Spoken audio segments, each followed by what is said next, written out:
All right, we will go ahead and call the March 4th Becker City Council meeting to order. If you'll rise if you're able and remove your hats for the pledge.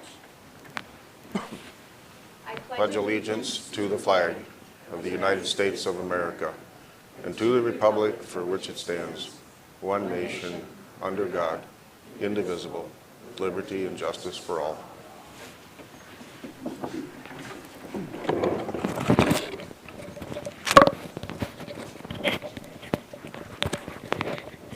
All right, has council had a chance to look over the meeting minutes from February 18th? If so, I'll ask for a motion to approve. Motion to approve the minutes as presented. I'll second it. Motion from Rick, second from Mike. Any discussion on them? Hearing none, those in favor say aye. Aye. Opposed, carried. Any additional items for this evening's agenda? Hearing none, I'll ask for a motion to approve. Motion to approve the agenda as presented. Second. Motion from Rick, second from Mike. Those in favor say aye. Aye. Opposed, carried. Yes, in open forum. We do have the sign-in sheet signed up. Let's just review the rules. We allow up to 5 speakers. They're allowed to speak for 3 minutes each. No council response or action is given during the open forum comments, other than a possible referral to a city staff. So first up, we have Beth Lee. So Beth, if you'll head to the podium, state your name and your address, please. My name is Elizabeth Lee. I live at 17081 Garden Grove Road, Becker, Minnesota, 55308. My time starting? Yep. Okay.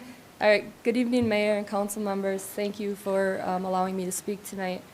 Since the Northern Meadows recycling fire, I've met with other citizens in the area, and we have formed what's called the Great River Area Impact Alliance.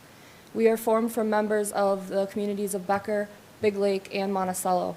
We seek to answer one overarching question, and that is, are we safe?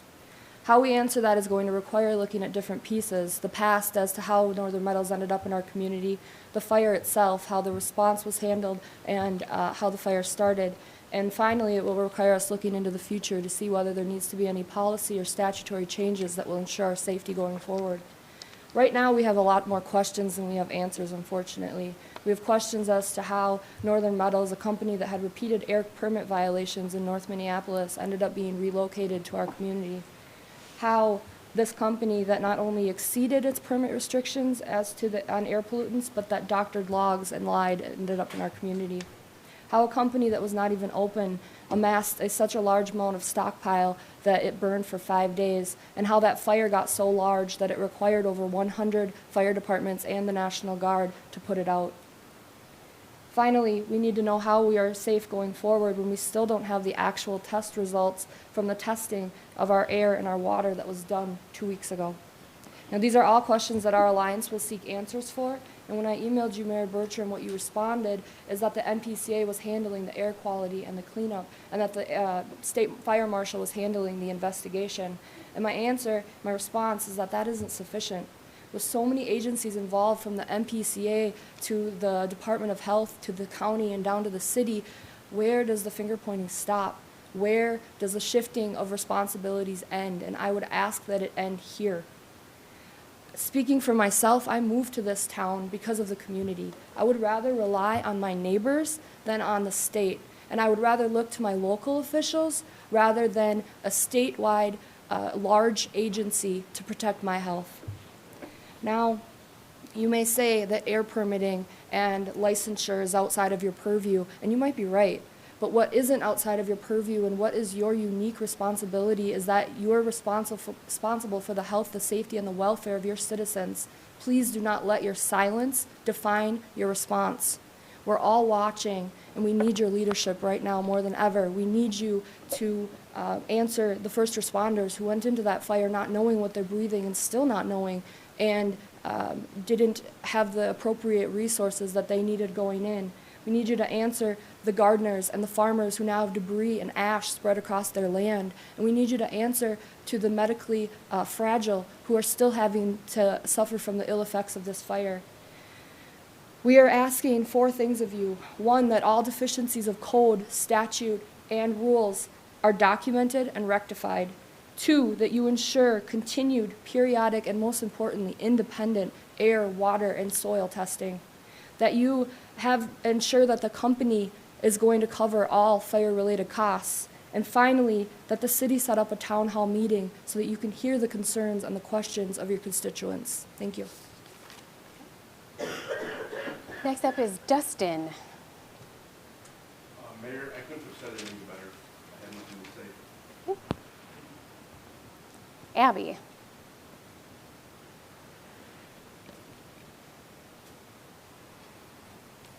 Hi, you guys. I'm Abby Malzahn. I'm here from Monticello. My address is 9008 Kading, so thanks for allowing me to talk with you tonight. I'm here on behalf of the residents of Monticello, Big Lake, Otsego, Albertville, Rogers, St. Michael, and every other city within 40 miles southeast of Becker. Everyone here tonight, if you can, take your phone out and bring up your internet browser or Google and type in scrap metal yard fire. Once your page loads, click on news at the top of the page.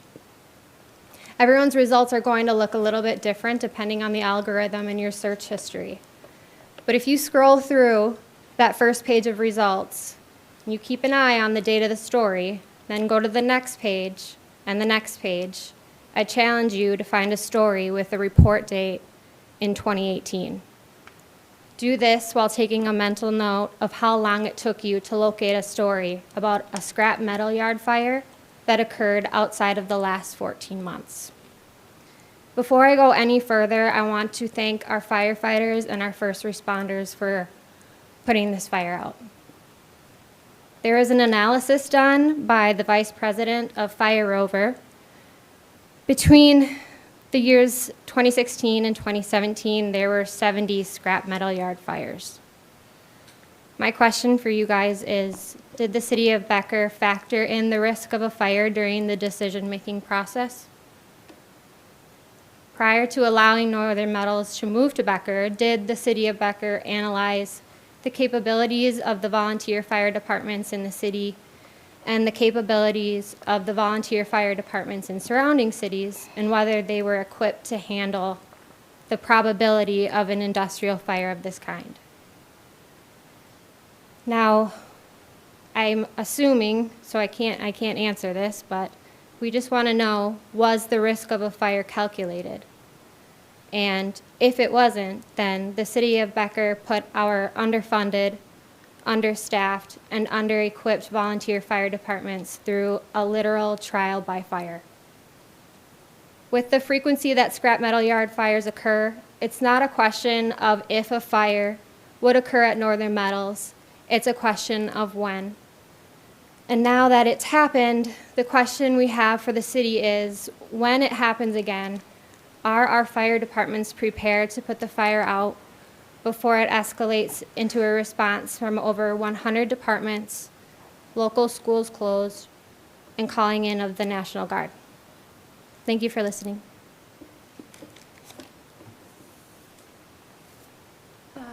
Last one up is Ryan. Hi, my name's Ryan Hubbard. I have a local electrical contracting business here. A lot of you probably, we've worked on your houses or your businesses. As I kind of figured there would be a lot of people here that we're going to be talking about maybe some false stories or false rumors that are spread, especially by some social media pages that are not fair. We've been fortunate enough to work on some of the project at the Northern Metal site, and I can tell you that the process that they're going through to make sure that everything is safe, and if there is problems, is contained. Fortunately, we have had a lot of help when we had this accident, because it was an accident.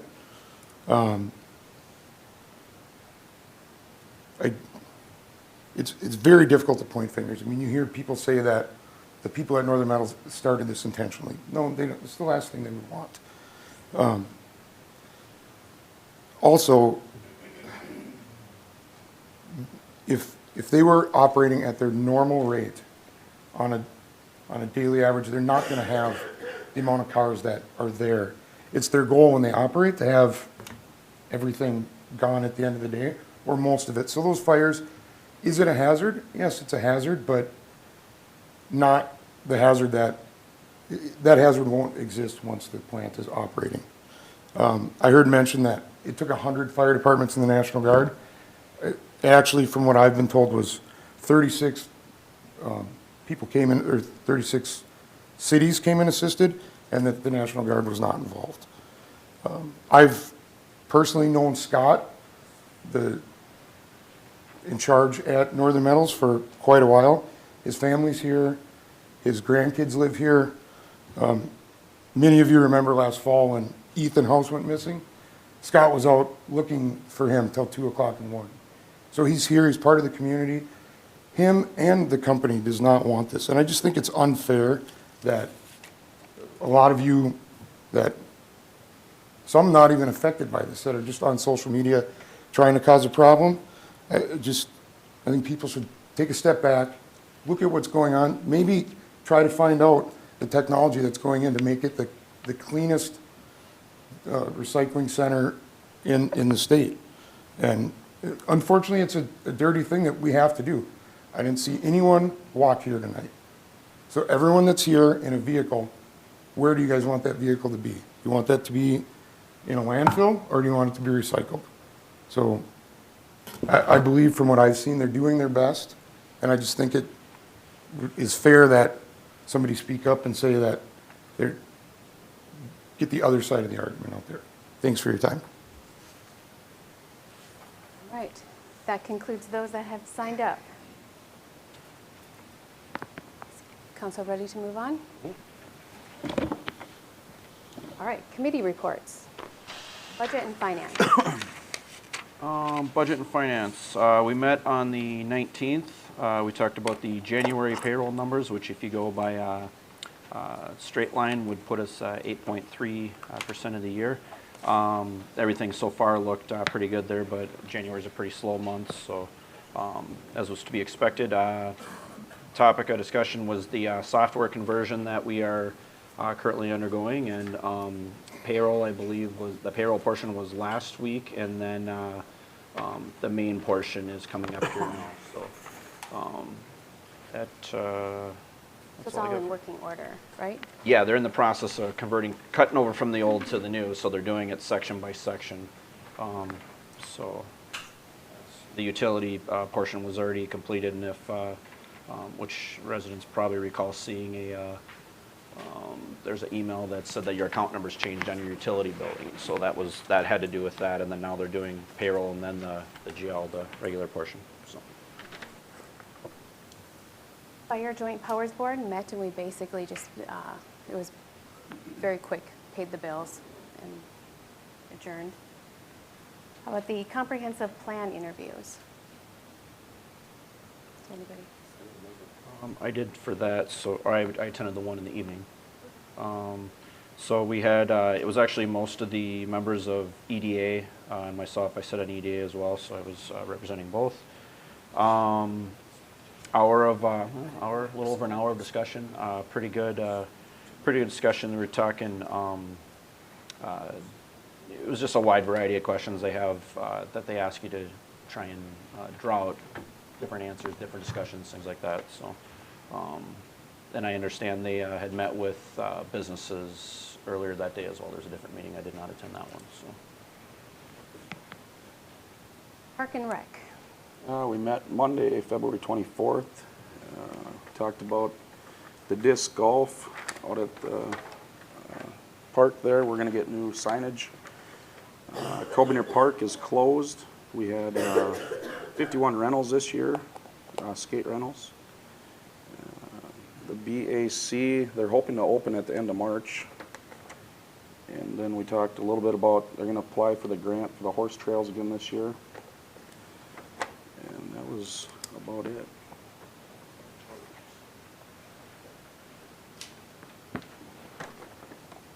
Planning Commission.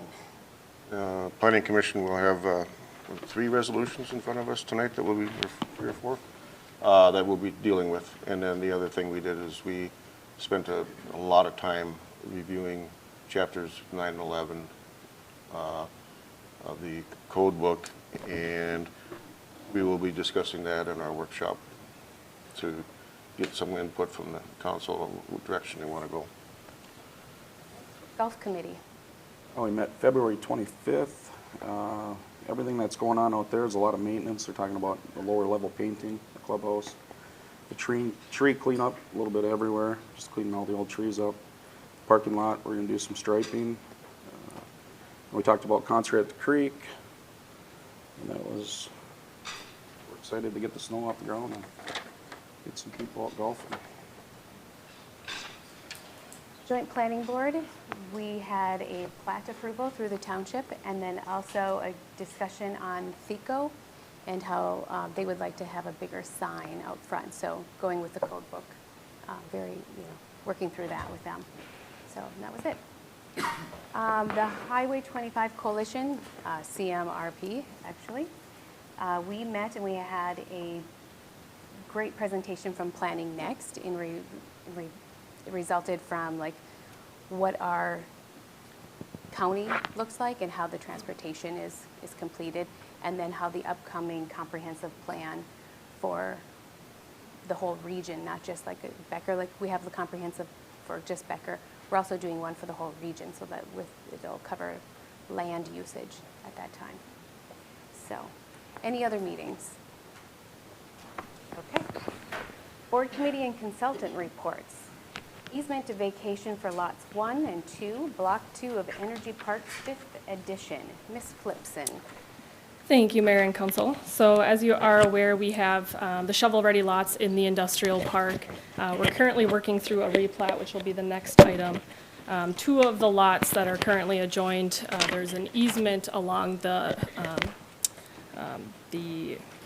shared boundary line, so we're looking to vacate that drainage and utility easement in lieu of the new one that'll be put in place with the new plat that will be on the next agenda item.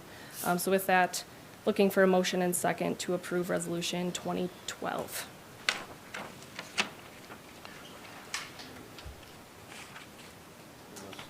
Unless anybody has any questions on it, we have reviewed this in the past. I'll make a motion, we approve Resolution 2012. Second that. Motion from Mike, second from Troy. Any other discussion? Hearing none, those in favor say aye. Aye. Opposed? Carried. All right. Preliminary plat application for Energy Park 7th edition. Ms. Flipson. The Energy Park 7th edition is a replat of the 2 lots that I just mentioned. It's taking basically 2 square lots and making a curvature between the 2 that will accommodate a future potential rail spur, so that way it leaves both of the lots on each side of it buildable instead of slicing through either lot. So this would change that boundary line so that it's only affecting the 2 parcels, so there's no added parcels. But with that, Planning Commission did review this. There was no comment on this one as well. So staff is recommending approval of Resolution 2013.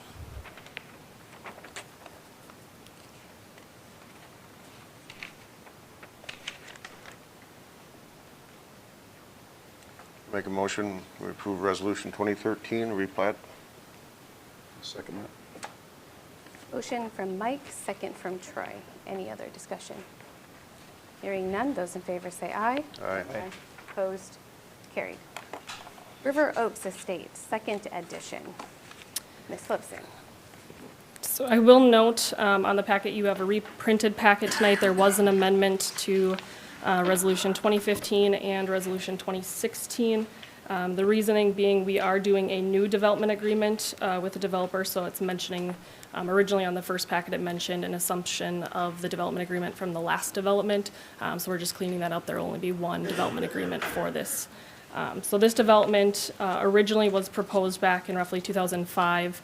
It was originally set up to be 24 parcels of row homes, or the kind of townhome style, and the developer would like to switch that and combine the lots into 12 lots, which would then be twin homes. So it's just changing the home style. So we're decreasing density, and staff does recommend approval of this. This was at Planning Commission as well, and there was no public comment either. So then staff is recommending approval of resolutions 2014, 2015, and 2016.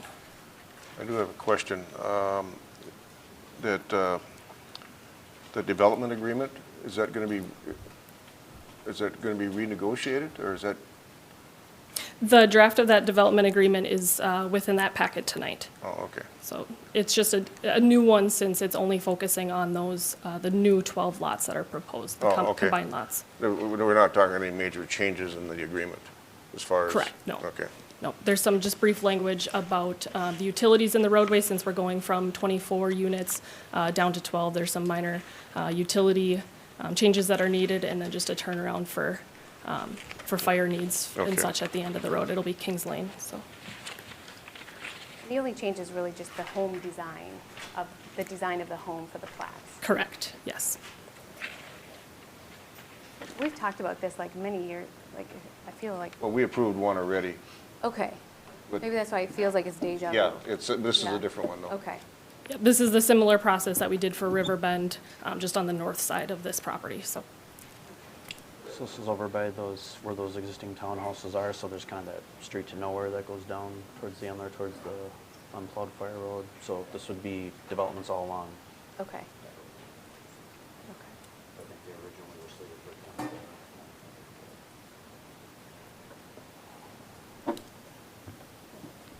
Any other questions on that? I'll make a motion, we pass resolution 2014. Second? Motion from Mike, second from Rick. Any other discussion? Hearing none, those in favor say aye. Aye. Motion prevails. Make a motion, we pass resolution 2015. That as well. Motion from Mike, second from Rick. Any discussion on that motion? Hearing none, those in favor say aye. Aye. And finally, resolution 2016. Make a motion, we approve that. Second that one as well. All right, motion from Mike, second from Rick. Any discussion on that resolution? Hearing none, those in favor say aye. Aye. Opposed? Carried. Thank you, Marie. Oh, you're still here. Hold on. Administrator and staff reports. Waiving of right to repurchase Lot 3, Block 1 of Becker Furniture World's First Edition, Miss Flipson. So the city owns some property for a long time out in the industrial park. At the time, back in September of 1999, the city did enter into a development agreement with James D. Properties. So this was for the development of the Becker Furniture World warehouse out in the industrial park. And they did purchase additional land for the potential for expansion of that facility. The development agreement did limit the time frame to 15 years, and then after that 15 years, the city would have a right to repurchase that property for other business growth within the business park. There is a business interested, and that time frame has passed. So that company has been in negotiations with James D. Property. So at this time, the business is permitted, and as such, we are requesting council waive the right to repurchase the property and to allow for it to be sold to the landscaping business. Then as part of this, there's some language that we are requesting be put into the purchase agreement. So if the property does not get built on, and right now it says 3 years, then we still have that right to repurchase. So with that, staff is recommending approval of Resolution 2018.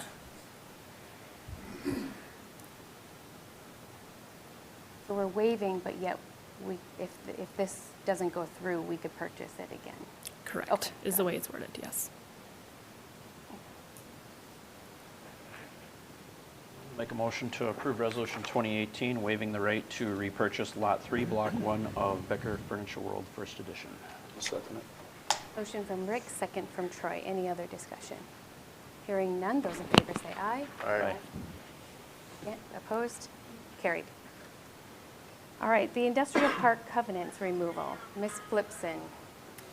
So back when the majority of those lots were owned by the city in the industrial park, so these are some of the same ones as mentioned just recently, the city did put and initiate covenants on multiple properties within the energy park, including our current shovel-ready lots, back in 1998. So at this time, those covenants are actually more restrictive than our city code, and some of it is no longer able to be enforced by the city via statute.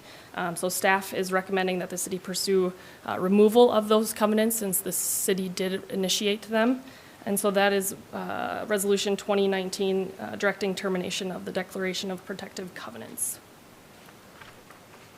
Does this removal of the covenants create issues for anybody else within that zone? No, they would still have to adhere to the zoning code. It would just remove some of those extra restrictions from the properties.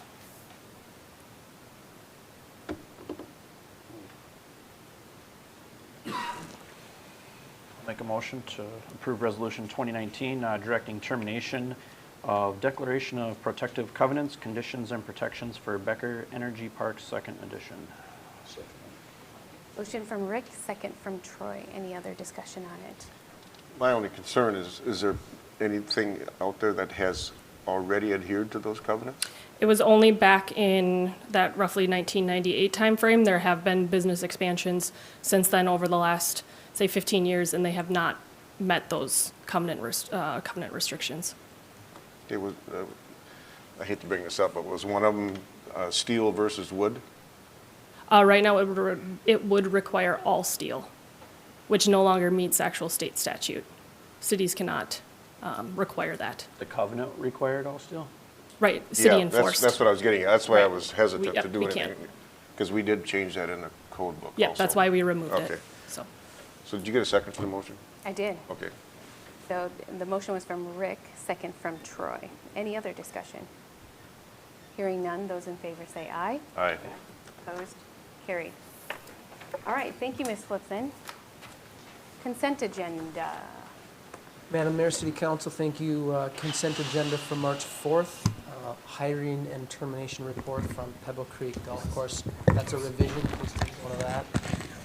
We're starting to staff up for the golfing season. Item number 2, hiring and termination report from the Becker Community Center. Item number 3 is a temporary on-sale liquor license for the Becker Lions. And item number 4 is a supplemental letter agreement with SCH for the 2020 well and water main improvements. If you have questions, I will certainly try to answer those. Otherwise, a motion to approve the consent agenda for March 4, 2020 would be appreciated. And just to note, the Becker Lions Club applied for a temporary liquor license for the March 20th fish fry. Is that what you noted? Correct. Perfect. I don't think so.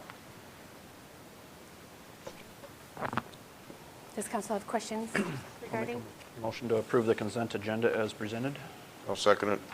Motion from Rick, second from Mike. Any other discussion? Hearing none, those in favor say aye. Aye. Aye. Opposed? Carried. Payment of the bills. Motion to pay the bills. Second it. Motion from Rick, second from Troy. Any discussion? Hearing none, those in favor say aye. Aye. Opposed? Carried. Anniversary announcements for the month of February. Susan Notch, our deputy clerk, is celebrating her first year with us. And Marie Flipson, a community development coordinator, is celebrating her 4th year with us. Congratulations to the both of you. Right, how time flies. It does, doesn't it?